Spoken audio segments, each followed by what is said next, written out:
ஓம் முருகனே போற்றி போற்றி. வெற்றிவேல் முருகனுக்கு போற்றி போற்றி. வேலுண்டு வினையில்லை, மயிலுண்டு பயமில்லை. என் அன்பு குழந்தையே, இந்த மங்களகரமான தினத்தில் உனது பிரச்சனைகளை தீர்த்து நீ கேட்ட வரங்களை உனக்கு தரவே உன் அப்பன் முருகன் வந்திருக்கின்றேன். இந்த பதிவை முழுமையாக கேள் என் தங்கமே.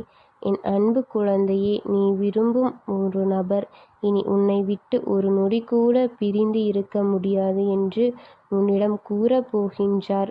வாழ்க்கையில் அதிக அளவு அன்பை கொட்டி தீர்த்து விட்டாயல்லவா? நீ எத்தனை பேர் மேல் வேண்டுமானாலும் அன்பு வைத்திருக்கலாம். ஆனால் அவர்கள் உனக்கு அன்பை திருப்பி கொடுத்ததே இல்லை. ஆனால் இப்பொழுது ஒருவர் நீ கொடுத்த அன்பை உனக்கு பல மடங்காக திருப்பி கொடுக்கப் போகின்றார். அவர் உன் வாழ்க்கை துணையாக வர விரும்புகின்றார். உன்னோடு அவர் இருக்கணும் என்று ஆசைப்படுகிறார். அவரின் மீது நீ எவ்வளவு அன்பு வைத்திருக்கிறாய் என்பது எனக்கு நன்றாக தெரியும். நீ அவருக்காக கொடுத்த அன்பின் பலனாக உனக்கு குறையில்லாத அன்பை அவர் கொடுக்க ஆசைப்படுகிறார். இதுவரை நீ பார்த்த அன்பையெல்லாம் விட உன்னை மட்டும் நேசிக்கும் அன்பு இது. நீ கொடுத்த அன்பை யாரிடமும் திரும்ப பெற்றிருக்க மாட்டாய். ஆனால் உனக்கு இவர் அன்பை கொட்டி கொட்டி கொடுக்க ஆசைப்படுகிறார். மற்றவர்களெல்லாம் பாதியில் வருவார்கள், பாதியில் போய்விடுவார்கள். இப்பொழுது நீ விரும்பும் அந்த நபர் இப்பொழுது உன்னை விட்டு ஒரு நொடி கூட இருக்க மாட்டார் என்பதை நான் உன் அப்பன் சொல்கின்றேன். உன்னை விட்டு எப்பொழுதுமே செல்ல மாட்டார். அது மட்டும் இல்லாமல் உன்னை நேசித்த அவர் சொந்தங்கள் எல்லாம் சொல்லி கூட உன்னை விட்டு கொடுக்க மாட்டேன் என்ற உறுதியாக இருக்கிறார். அவர்கள் இவரை வெறுத்தால் கூட பரவாயில்லை. நீ முக்கியம் என நிற்கும் அவருக்காக உன்னை நீ அர்ப்பணித்தால் ஒன்று தவறும் இல்லையே. உன்னை அவ்வளவு நேசிக்கின்றார். உன் உறவை அவ்வளவு முக்கியம் என்று நினைக்கின்றார். அந்த உத்தம மனிதருக்காக உன்னை நீ அர்ப்பணிப்பது ஒன்றும் தவறில்லையே. எதற்கு அவர் என் மீது இவ்வளவு அன்பு வைத்திருக்கிறார் என்று நீ மற்றவர்களிடம் கூறியது எல்லாம் எனக்கு நன்றாக தெரிகின்றது. அவரின் அன்பு புனிதமானது என் தங்கமே. அதனால்தான் அவர் உன்னை சுற்றி சுற்றி வருகின்றாய். அவரும் அவரது வாழ்க்கையில் பல அடிகளை பட்டுதான் இருக்கின்றார்.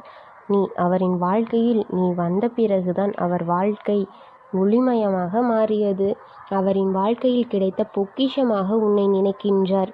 இதுவரை சந்தோஷத்தை அறியாத அவர் நீ வந்ததற்கு பிறகுதான் சந்தோஷம் என்றால் என்ன, சிரிப்பு என்றால் என்ன என்பதையே உணர்கின்றார். இதனால்தான் உன் மீது பைத்தியமாக இருக்கின்றார். அந்த அளவிற்கு உன்னை விரும்புகின்றார். நீ சொல்வதையெல்லாம் சொன்னபடி செய்கின்றார். நீ சொன்னால் அது சரியாக இருக்கும் என்பதை அவர் நம்புகின்றார். அவருக்கு இந்த மாதிரி ஒரு அன்பு கிடைத்ததில்லை. அனைவருக்கும் இந்த மாதிரி ஒரு உறவு கிடைக்காது. ஆனால் நீ ஒரு தெய்வ குழந்தை. அதனால்தான் உனக்கு இப்படிப்பட்ட உறவு கிடைத்திருக்கிறது. காலம் முழுவதும் இப்படிப்பட்ட உறவை நீ துளைத்து விடாதே. நீ தேடி தேடி அலைந்து பார்த்தாலும் இப்படிப்பட்ட ஒரு உறவு கிடைக்காது. எல்லோருக்கும் இப்படி அமைவதில்லை. ஆனால் உனக்கு அமைந்த வாழ்க்கையை தக்க வைப்பது உன் கையில்தான் இருக்கின்றது. உன்னை சீரும் சிறப்புமாக பார்த்து கொள்ள ஒரு நல்ல அன்பான மனிதரை உன் அப்பன் நான் உனக்காக தேடி அலைந்து அனுப்பியிருக்கிறேன். அவரை உன் வாழ்க்கையில் நீ மட்டும்தான் என்று சொல்லும் அளவிற்கு உன்னை நேசிக்கின்றார். ஆனால் எல்லோருக்கும் அப்படி அமைவதில்லை.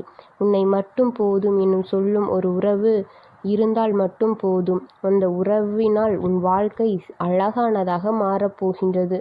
உன்னுடைய வாழ்க்கை நீ நினைத்து பார்க்க முடியாத அளவிற்கு மாறப்போகின்றது. உன்னுடைய வாழ்க்கையில் பல சிக்கல்களையும் பல துன்பங்களையும் அனுபவித்தாய் அல்லவா இதுவரை. ஆனால் இனிமேல் உன் வாழ்க்கை இனிமையாக இவரால் மாறப்போகின்றது. நீ இவரை எப்பொழுதும் எந்த காரணத்திற்காகவும் விட்டுவிடாதே. உன் அப்பன் நான் உனக்காக அனுப்பிய உறவு அது. அதை நீ பத்திரமாக தக்க வைத்துக்கொள். அது உன் கையில்தான் இருக்கின்றது. உனக்கு இனி நல்லதே நடக்க உன் அப்பன் நான் உனக்கு துணையாக இருக்கின்றேன். என் குழந்தை எல்லோருக்கும் நல்லதே நினைக்கும். அதனால் உனக்கு நல்லதை மட்டுமே உன் அப்பன் நான் இனி கொடுக்கப் போகின்றேன். எதையும் நினைத்து கவலைப்படாதே. உனக்கு துணையாக நான் முருகன் இருக்கின்றேன். ஓம் முருகா, வெற்றிவேல் முருகா. வேலுண்டு வினையில்லை, மயிலுண்டு பயமில்லை. உன் அப்பன் நான் இருக்கின்றேன். எதற்காகவும் பயப்படாதே.